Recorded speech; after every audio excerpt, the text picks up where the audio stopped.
So hey guys, welcome back to another video of this channel. और आज ही हमारा sources of energy जो कि हमारा फिजिक्स का चैप्टर थर्ड है, उसका 18th पार्ट है।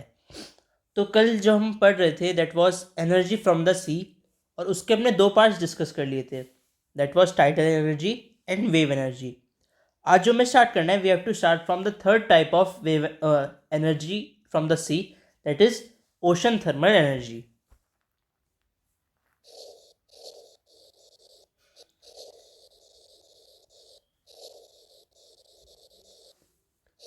Ocean thermal energy.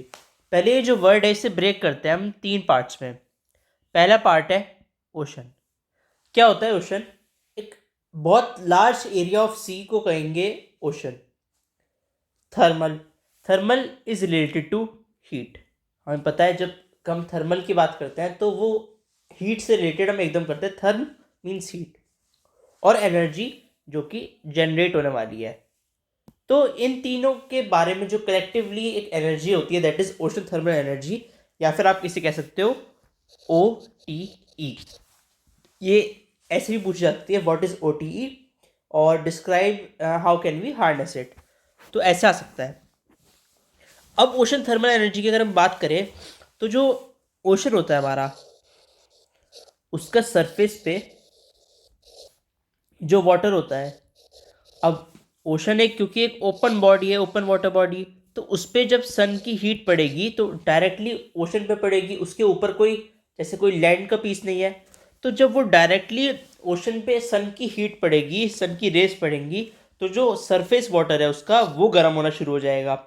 अब क्योंकि उसमें हीट आएगी तो यानी उसका टेम्परेचर बढ़ेगा।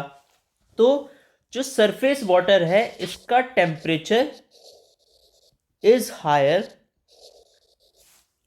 As compare to the deeper levels. जो नीचे वाले, हम पानी में जितना डीप जाते जाएंगे वो उतना ठंडा होता जाएगा, क्योंकि जो उसकी गर्मी है वो उसके सरफेस पे ज़्यादा पड़ रही है। ठीक है, ये समझ में आ गया।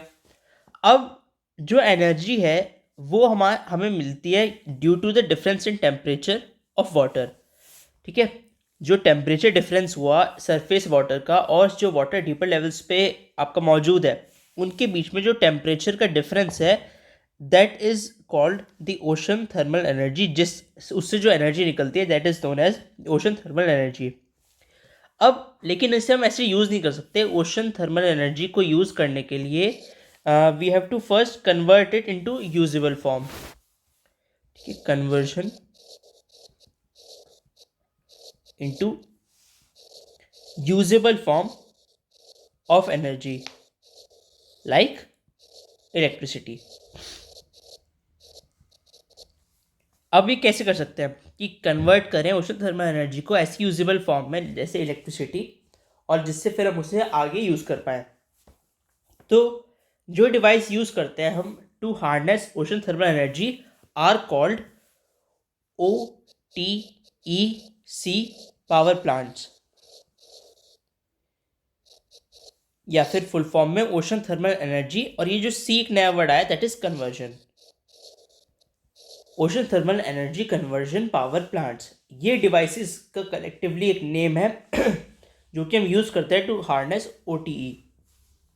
अब जब O T E C power plants आपके वर्क कर पाएँ, उसके लिए वो तभी वर्क करेंगे जब ओशन थर्मल एनर्जी होगी, और वो तब होती है जब there is a temperature difference between the water at the surface level और जो water at the deeper level है। अब लेकिन वो टेम्परेचर डिफरेंस कितना होना चाहिए उन दोनों के बीच में? So it should be minimum 20 degree Celsius और मोर। इतना डिफरेंस होना चाहिए for O T E Cs power plants to work. ठीक है, इतना आपका टेम्परेचर डिफरेंस किस में होना चाहिए? जो सरफेस लेवल पे वाटर है और जो water at the deeper levels है ओशन में, उतना इतना होना चाहिए 20 डिग्री सेल्सियस, जिससे कि आपके ocean thermal energy conversion power plants work कर पाए।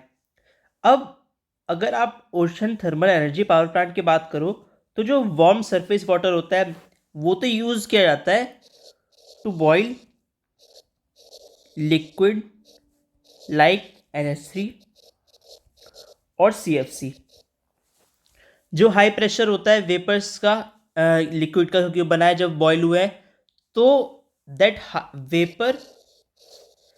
vapors are used to turn the turbine. Vapour जब जाएगा तो उसका प्रेशर से जो टरबाइन होगा वो टर्न होगा, ठीक है। और ये जो हमारा टरबाइन टर्न होगा जनरेटर का, और इससे इलेक्ट्रिसिटी का प्रोडक्शन होगा।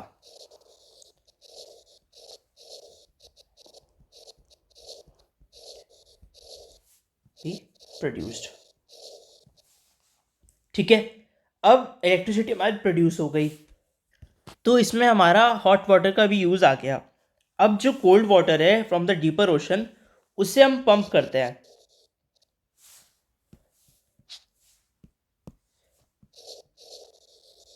Pumping of cold water at the deeper levels of the ocean. ये होता है कि जो आपके वेपर से यूज हो चुके हैं उन्हें कूल करने के लिए।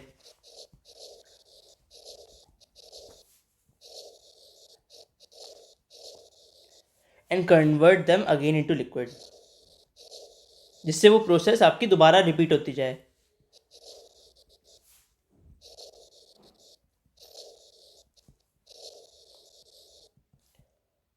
For the repetition of process,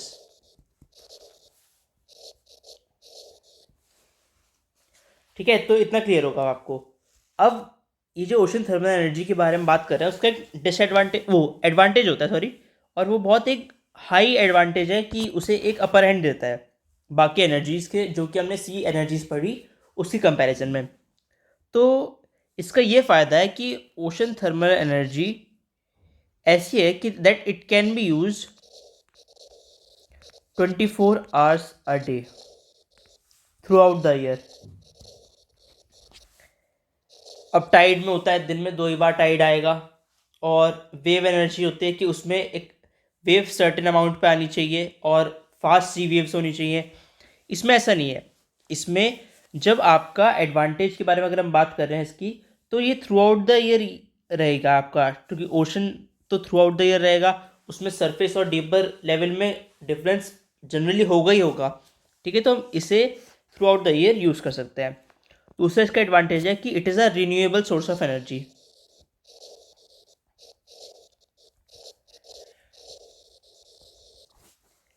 और इससे कोई पॉल्यूशन भी नहीं होता।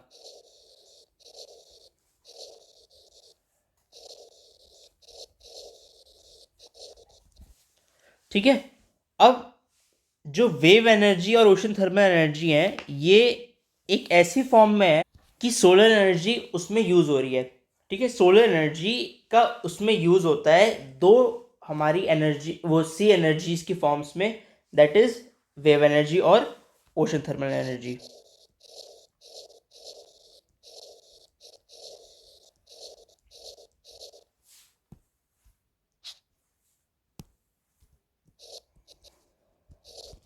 ठीक है। तो ये दोनों एनर्जी होती है जिसमें सोलर एनर्जी कह सकते हैं it manifest itself in the ocean. तो ये इसका एक और एडवांटेज नहीं कहेंगे, एक और इसका कैरेक्टरिस्टिक था।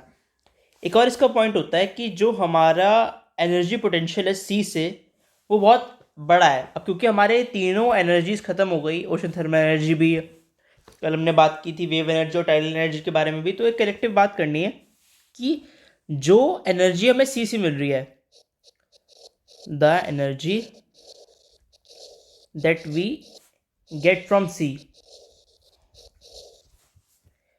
has a huge energy potential, यानी उसका एनर्जी देने का पोटेंशियल, वो एनर्जी का पोटेंशियल तो बहुत ज़्यादा है, पर अभी हमारे पास इतनी टेक्नोलॉजी नहीं है कि हम उसका लार्ज स्केल पे एक्सप्लॉयटेशन कर पाएँ, ठीक है। बट टेक्नोलॉजी एंड कह सकते हैं आप स्किल इज ऑल्सो रिक्वायर्ड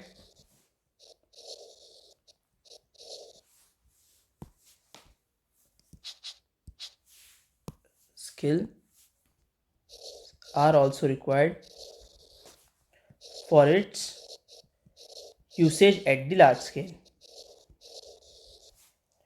ठीक है। तो वो भी हमें और करना सीखना पड़ेगा, क्योंकि इन तीनों के बारे में एक ये बहुत अच्छी बात है कि ये एनवायरमेंटल पॉल्यूशन क्रिएट नहीं करती। और क्योंकि पॉल्यूशन क्रिएट नहीं होता तो एक एनवायरमेंटल फ्रेंडली है ये। बस हमें अभी टेक्नोलॉजी और थोड़ी स्किल्स की ज़रूरत है कि इनका लार्ज स्केल एक्सप्लॉयटेशन हो पाए। तो अब एनर्जी फ्रॉम द सी हमारी हर तरीके से ख़त्म हो गई। सो फिलहाल आज के इस वीडियो में इतना ही।